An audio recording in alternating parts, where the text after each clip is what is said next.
When I retired in 2011, my wife said, "What are you going to do with yourself? If you don't play golf, you're not going to hang around the house and drive me crazy, are you?" And I said, "No, I'm going to do something. I don't know what, but I'll know it when I see it."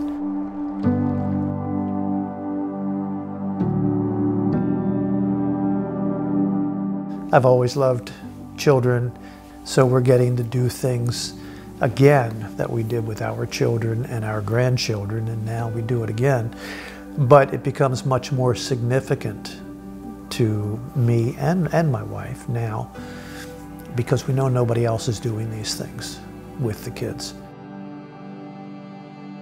The basic role is to protect the welfare of the child, the interests of the child, because everybody else, when you go into court, has an advocate, you know, their own lawyers. The state has lawyers, the mother and father, everybody does. So we are the advocate for the child.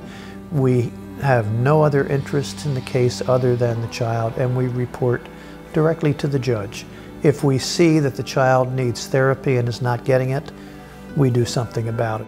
And children's needs, that's a huge part of the foundation's role. If a child needs a tutor, the foundation will pay for a tutor, help pay for things like summer camps, computer training, sports activities, everything that a normal child would need during the course of their life. The foundation will fund.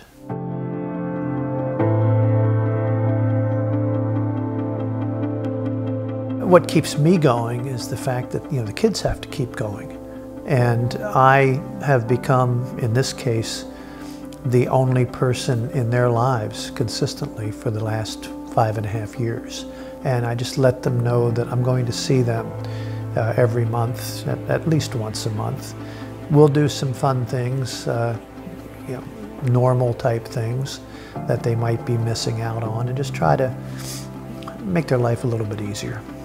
They realized after a while that, you know, I wasn't doing that because I had to do it. I wasn't being paid, it wasn't my job, that they finally realized that, you know, I was doing it because I liked them and I wanted to help them and work with them. And when we talked about it one time, she said that she didn't have anybody else to love her, but she knew that I did and my wife did. And that just made a big difference to her.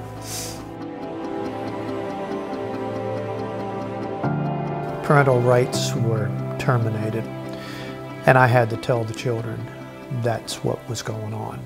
And there was a lot of crying, and it was a very tough situation. And the little girl, who at the time was 9, I said, you know, what's going to happen to us? You know, who do we live with? And I said, well, we'll find you a new, forever adoptive family. And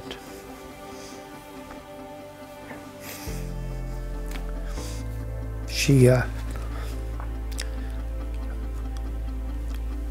take a minute here. She put her arms around me and asked if I would adopt her. I said, I can't, too old. You need somebody young, you know, you can play with, keep up with. That was the hardest. We're overwhelmed with children in this circuit, in each county, throughout the state and the country. I mean, we're talking tens of thousands of children who have been sheltered by the courts because of the abuse and neglect and abandonment. Every one of them should have a guardian ad litem, and every one of them does not. I do consider it a privilege and an honor to work with these kids and hopefully have a positive effect on their lives. And yeah, maybe one of them or two of them might remember me someday later on, who knows. And it's, you know, basically the best thing I've ever done.